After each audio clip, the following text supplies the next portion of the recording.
First off, I got to say I'm honored to even be up here. When I was asked by Josh to do this, I thought, me? Are you sure you want me to do this? Because I'm probably the least qualified person to probably be on this stage to stand next to some of the heights of men like Justin Gibney and women like Lisa Fields. But I'm absolutely honored to be here. I think this is an amazing thing that's happening.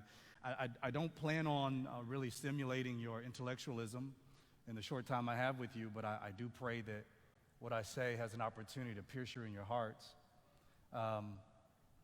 Psalm 23 is one that most of us are very familiar with. I grew up in a little small town. I went to a little small church, St. John Missionary Baptist Church, and in Sunday school we learned Psalm 23. And this morning I want to have an opportunity to kind of share that and then talk from the subject, prepare the table. Prepare the table. Psalm 23, starting at verse 1, it says, "The Lord is my shepherd." That gives us relationship. He says, "I shall not want," which tells us supply. "He maketh me to lie down in green pastures, which is rest. He leadeth me beside the still waters," which shows us refreshing. "He restoreth my soul," which shows us healing, the restoration process of the gospel.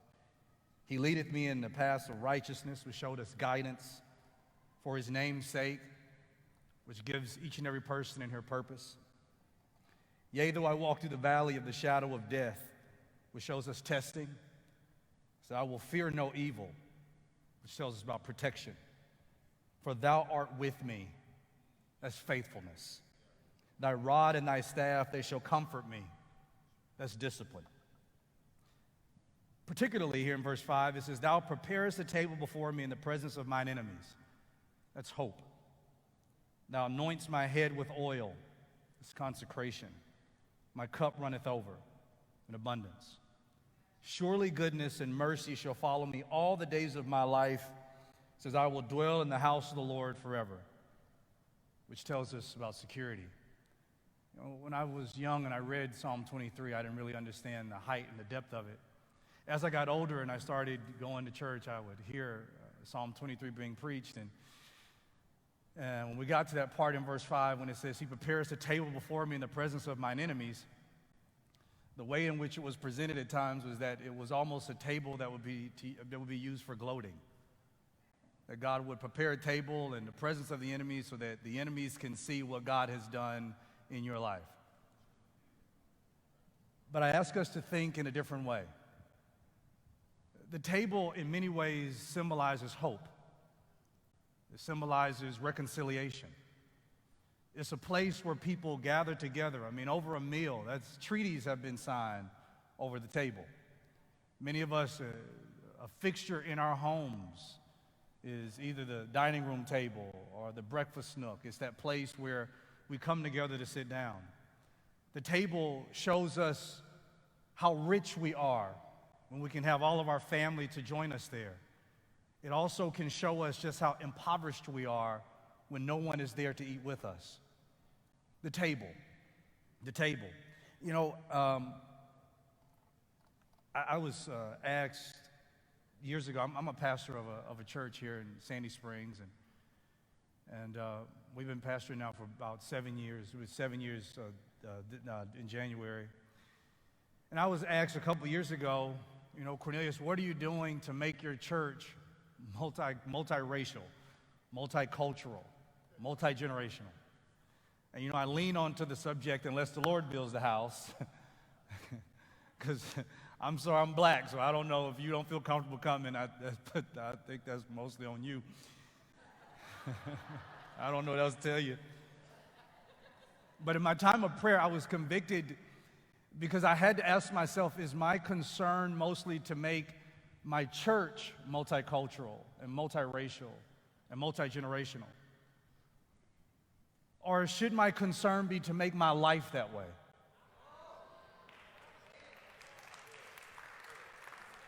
Because my prayer is that my church would begin to mimic my life. And I was deeply concerned about this because the house, the place where people come to in the church There should be a place where they should be comfortable. But I had to ask myself the question, could somebody who did not look like me, could somebody who did not talk like me, could somebody who did not come where I come from, could they come inside of my home and sit at my table and feel comfortable? I know we can sit together in rooms like this, but my question is, could somebody who doesn't look like you, who doesn't talk like you, who doesn't come from where you come from, could that person stand around you while you talk to your coworkers and still feel comfortable around you? Can that person go to your private clubs? Can that person hang out with you and still feel comfortable? Can that person hear your private conversations and still feel comfortable being around you? So I don't know if so much of our conversation is to make our church multiracial, our church multicultural, but now I put the mirror up in our faces and I ask myself the question, is that the way my life is? I had to ask myself some questions. Would people who didn't look like me, who didn't talk like me, would they feel comfortable at my family gatherings? Or would I even be invited to theirs? I know I can come to your church, but would you ever invite me to come sit down at your dinner table?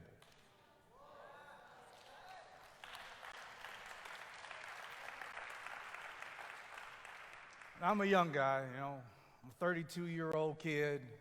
I like saying that. I'm not in a rush to be older. I have a beautiful family. I believe they have a picture of them in the back they're going to put up for me. I have a beautiful family. I have a 1-year-old Roman who I'm holding. I have a 4-year-old Taylor, and I have a 6-year-old son who looks just like me and acts like me, which is a terrible combination. And I have a beautiful wife you see there. And I want to show you that picture because where I come from a little small town in Mississippi. If you've driven down I-20, you probably passed right by it and even recognize it. It's the Newton, Philadelphia exit. I'm from a little small town called Newton, Mississippi. It's about 28 minutes or so from Meridian. It's about 49 minutes or so away from Jackson. In that little small town, about 400 people, I grew up in a double-wide trailer. I grew up 7 miles away from the nearest grocery store. And where I grew up, my mom, my dad, amazing people. I woke up, where I grew up, I woke up on Saturday mornings, and Saturday mornings was about going out and cutting the grass. I didn't know really what segregation looked like.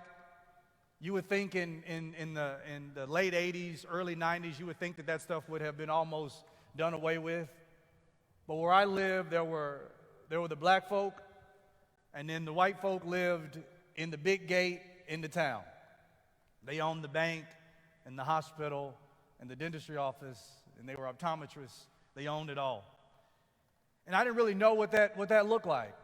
1.5 miles from where I grew up, that's where the Ku Klux Klan would meet to burn a cross. And I didn't really know what all that looked like as a child. In 1999, going into year 2000, when many of you were probably thinking about what kind of plans you're going to make, what party you're going to go to, and what the exciting thing was going to be, there was a saying going around Newton that said that if a black person was found after midnight, that black person would be found and they would be shot on sight. My mom showed such tenacity, such strength. She put us in the car. She said, we're going to watch night service. We drove from Newton, Mississippi. We drove to Decatur, Mississippi, to Decatur Missionary Baptist Church. We went to watch night service. After we got finished at watch night service, it was past midnight. On the drive home down those dark roads, I was terrified because every time I saw a car and I saw headlights, I thought it was a white person that may stop us to kill us. And we drove back home, and it was in those times that this whole conversation just started for me. I remember being in Newton Elementary School, and a little white boy looked at me and he said I was a nigger boy. Those things happen. I'm not far removed from that. And it created such anger and such animosity in my heart towards white people. And lo and behold, God has a way of bringing things full circle, doesn't he? He has a way of bringing healing in ways in which we didn't even know. I meet my wife. I'm a southern boy from Mississippi. My wife is a northern girl from Michigan. She grew up on a farm, but something interesting about her, she's born from a white mother and a black father. Her mother is Beverly Hills white. Her daddy is Alabama black. They got together, had a kid. Parents didn't like that too much. They put her up for adoption. And after she was put up for adoption, she was adopted by a white family, a white mom and a white dad. Her mom adopted 23 other kids. She adopted all the kids nobody else wanted. Most of my wife's brothers and sisters are disabled, stuck in wheelchairs, can't talk, can't walk, kids who were thrown outside of windows, crack babies. And when I met my wife, she told me, she said, "I want you to meet my family." No, I don't think that's a good idea. I walk inside of my mother-in-law's house. Before she can even say anything, she grabbed me and she hugged me and she said, "I love you." And I looked at my wife and I said, "This woman don't know me. I'm a crazy black man. She don't know me." And she continued to explain her love for people, and I continued to see it. But it wasn't until that Thanksgiving evening when we sat down at the dinner table, and I looked around at the different ethnicities. I looked around at the different cultures. I looked around at the different people sitting around that table. I mean, there were so many people. They had put tables together. I looked around at that table, and in that moment, God began to pierce my heart. Because he began to show me that as I sat down to just eat a meal at a table that was prepared, there was a place where healing could happen. Something so simple as just a table.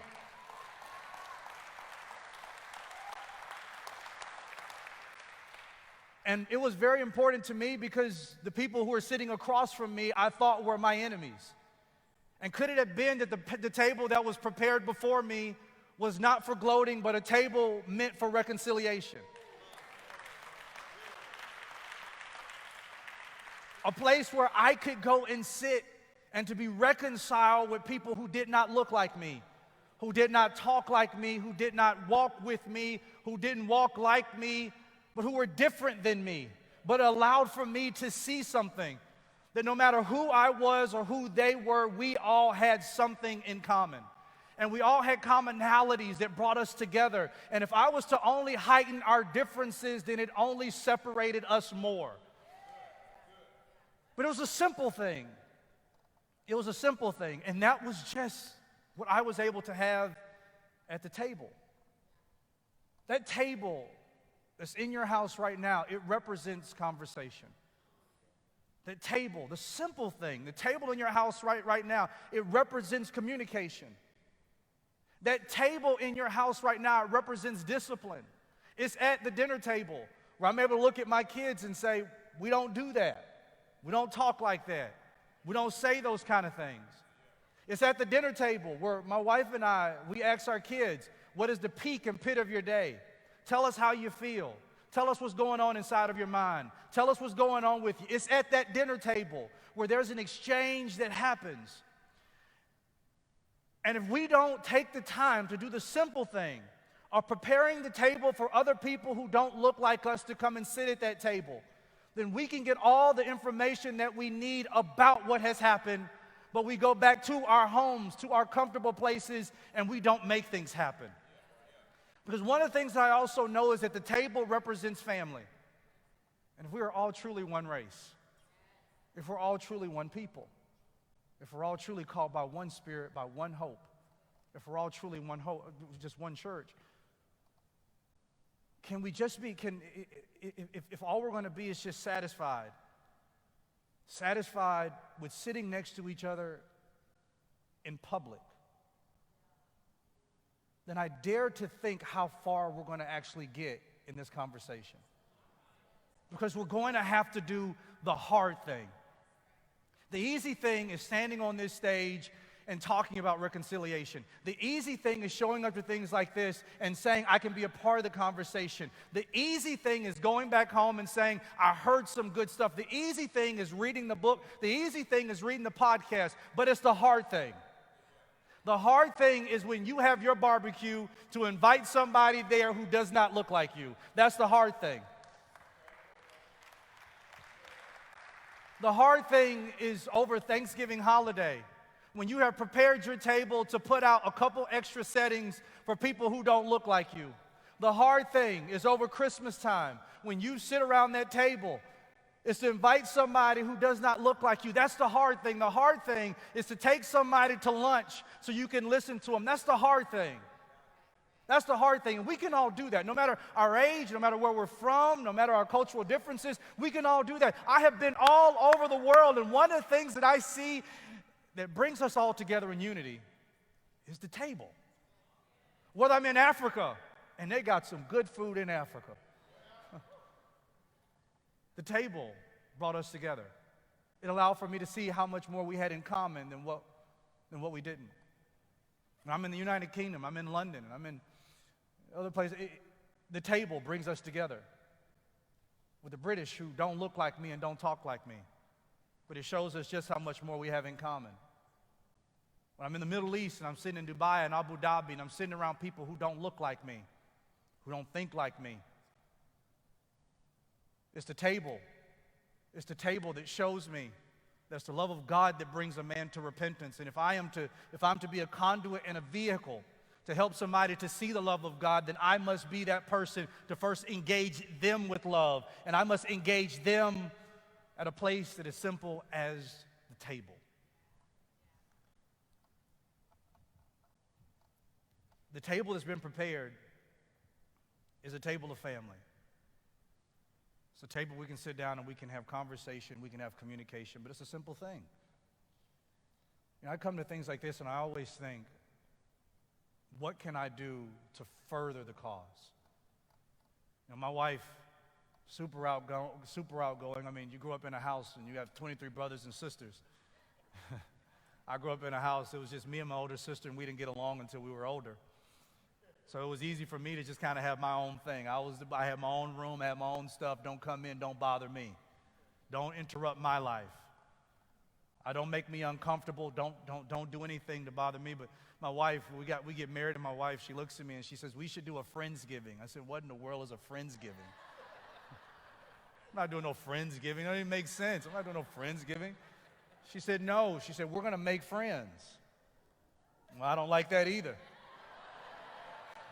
I feel like I got enough of them. I got about 3 good ones, and that's all I really need. 2 of them are iffy. 1 of them I know solid.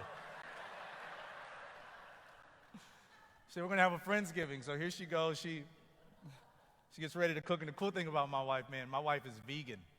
So you talk about sitting at a table with somebody who's different than you. I'm what you call vegan plus.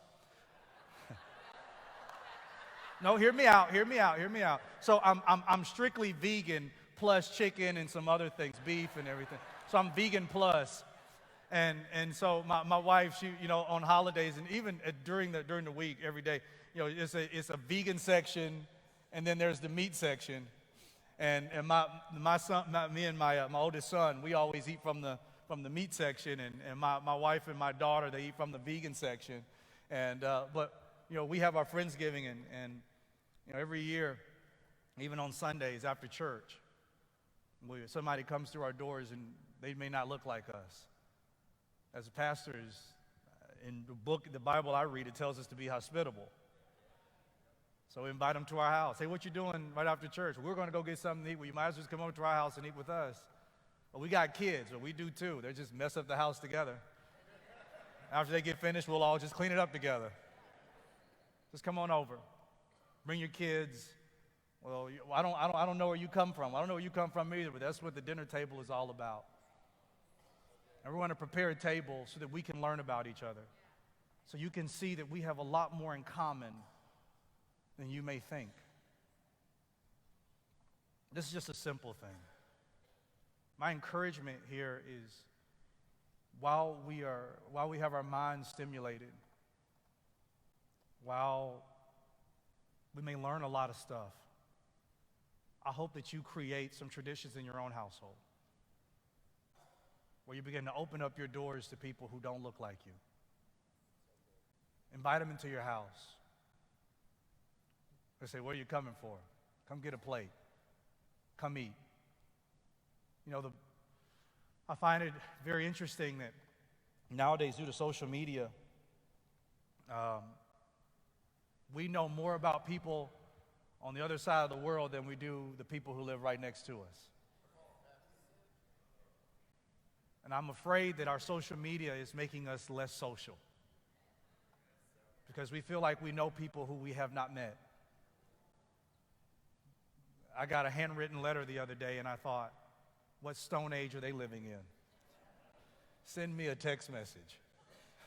But it reminded me of the personal touch that comes from the pen in hand to the paper.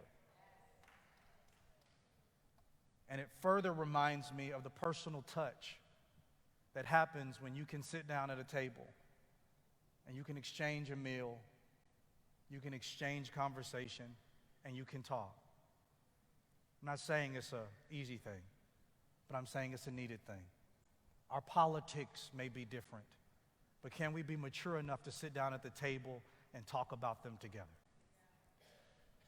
Some of our theology may be different, but can we find some commonality at the table? So the only thing I say here is, if God definitely prepares a table before us in the presence of our enemies, I question whether or not if the table should be used for us to talk about what God has just done for us, but for us to have an opportunity to say, let's be reconciled. For us to be able to exchange at that table the gospel message, the pure gospel message, but not just to preach the gospel message, but to showcase it in our lives. So, I ask you, would you prepare that table? Would you open up your world? Would you open up your horizon? Will you set some new traditions inside of your house and reach out to people who don't look like you, who don't talk like you, who don't think like you, so that we can begin to make progress, even if it is just one person at a time? Because that one person, believe it or not, could go and touch millions. One person at a time, one conversation at a time, and one meal at a time. Thank y'all so much.